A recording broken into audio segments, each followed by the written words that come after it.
Hello दोस्तों, मैं हूं आपका दोस्त एडवोकेट शिवेंद्र प्रताप सिंह। आज हम आपको बताएंगे कि अगर शादी के तुरंत बाद से ही रिश्ते बिगड़ने शुरू हो जाएं, पारिवारिक मामलों में विवाद होने लगे या यूं कहें पति पत्नी में विवाद होने लगे, तो आपको क्या करना चाहिए। दूसरी बात ये कि 498A की FIR हो, 125 का केस हो या DV का केस हो, इससे पहले आपको क्या कर लेना चाहिए, क्या करना अनिवार्य है, क्या करना जरूरी है। या यूं कहें कि ध्यान रखें कि अगर कोई FIR आपके खिलाफ नहीं हुई है, कोई तरह का केस नहीं हुआ है, तो ये सब सावधानियां बरतें जिससे कि आने वाले समय में आपके रिश्ते भी मजबूत हो, आपके रिश्ते भी सुधरें, विवाद भी खत्म हो और आप पे कोई केस भी ना हो।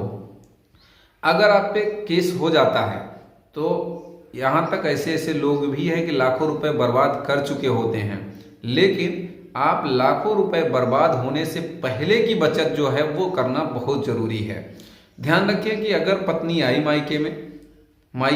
ससुराल आई, जिस दिन ससुराल आई 1 महीना सही रही, फिर विवाद शुरू। अगर विवाद शुरू हो गया तो आंख बंद करके सबसे पहला काम आपको सेक्शन 9 का केस कर देना चाहिए। अब यहाँ एक सवाल और लोगों का होता है कि भाई मान लीजिए मैंने सेक्शन 9 का केस कर दिया पत्नी को बुलाने के लिए, सेक्शन 9 हिंदू मैरिज एक्ट का केस कर लिया पत्नी को बुलाने के लिए, तो कुछ लोग ये सवाल करते हैं भाई हमने केस कर दिया, वो गुस्से में आके 125 कर दिया, दहेज का केस कर दिया, 125 के अलावा DV कर दिया, तो फिर क्या होगा। ध्यान रखें, आपकी मानसिकता है उसको लाना। अगर जो पत्नी केस कर दी है तो ये मान के चलिए कि उसके पास थोड़ा सा दिमाग ये लगाती है कि इसको मैं जेल भेजूंगी, या फिर दूसरा कारण यह है कि मैं इसके पास नहीं जाऊंगी, किसी कीमत पे घर बैठ के मैं जो है इससे मेंटेनेंस लूंगी, इसके घर वालों को जेल भेजूंगी। जबकि अगर आप सेक्शन 9 का केस पहले फाइल किए हैं तो ऐसा कुछ नहीं होगा, कभी किसी कीमत पे जेल आप नहीं जाएंगे। दूसरी बात ये कि ध्यान रखें, सेक्शन 9 अगर आप डर रहे हैं कि भाई फाइल कर दिया बाद में केस हो गया, सेक्शन 9 आपने पहले फाइल किया है, बाद में चाहे जितना वो केस कर दे आपकी बचत ही रहेगी, आपका वो कुछ भी नहीं बिगाड़ पाएगी, 1 रुपया मेंटेनेंस नहीं ले पाएगी। एक चीज और है कि सेक्शन 9 फाइल करने के बाद अगर आप चाहते भी हैं कि उसको ना पता चले कि हमने कोई केस किया है, भाई उसमें नोटिस ना भिजवाइए, नोटिस नहीं भिजवाइए, पारिवारिक लोगों से पंचायत करके समझौता करके बात को बनाइए, बिगाड़िए नहीं।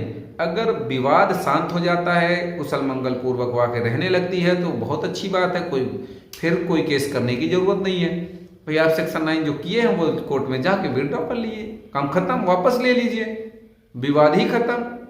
अच्छा, एक दूसरी महत्वपूर्ण बात, अगर पत्नी आई, आते ही आपके पास सबूत हैं कि इसके किसी से न किसी से संबंध है, व्हाट्सएप चैटिंग है, फोटोज है, वीडियोज है, ऑडियो है, कुछ भी आपके हाथ लगा जो ये साबित करता है कि ये आपके साथ क्रुएल्टी भी कर रही है, मानसिक शारीरिक प्रताड़ना भी कर रही है, धमका भी रही है, केस करने की धमकी भी दे रही है।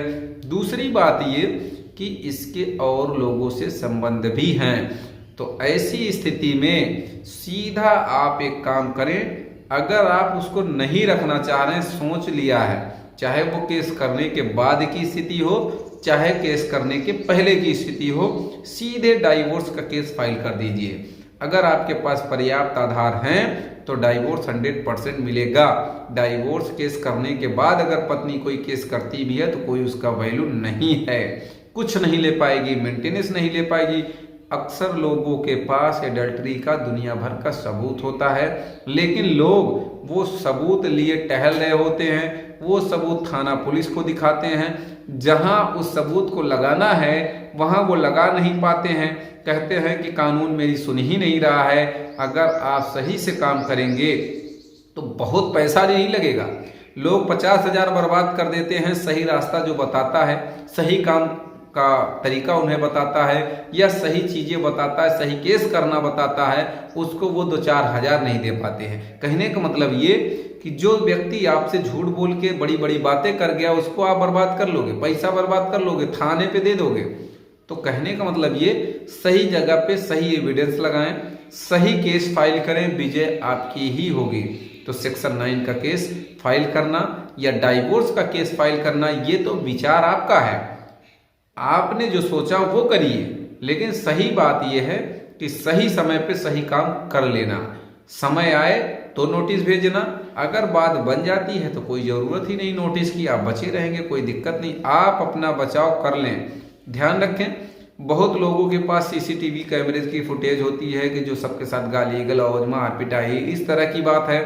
ससुराल वाले आते भी हैं, यानी कि पत्नी के घर के लोग आते हैं, मायके वाले लोग आते हैं, दुनिया भर की गाली फक्कड़ दे के धमका के चले जाते हैं। आप कोई बात ही नहीं, अगर आपके घर आके कोई धमका के गया, पत्नी धमका रही है, तो भाई ये एक रिटेन में थाने पुलिस को क्यों नहीं देना है कि इसकी आदत ये है, इसके चाल चलन ये, इसके पारिवारिक जन ऐसी ऐसी धमकी दे के गए हैं। सेक्शन 9 के अलावा एक मुकदमा भी करिए। कुछ लोग तो उठाए बैग दुनिया भर का सामान भरे चल दिए और जाके वहां केस कर दिए, ऐसा होता। तो गलती ना करें, अगर विवाद शुरू होता दिखा तो भाई सावधान हो जाएं, सतर्क हो जाएं। अगर कोई भी सवाल शेष रह गया तो स्क्रीन पर चल रहे नंबर पर जानकारी ले सकते हैं। तो उम्मीद करता हूं, आशा करता हूं आज का यह वीडियो आपको बेहद पसंद आया होगा। अगर वीडियो पसंद आया तो वीडियो को लाइक करें, शेयर करें।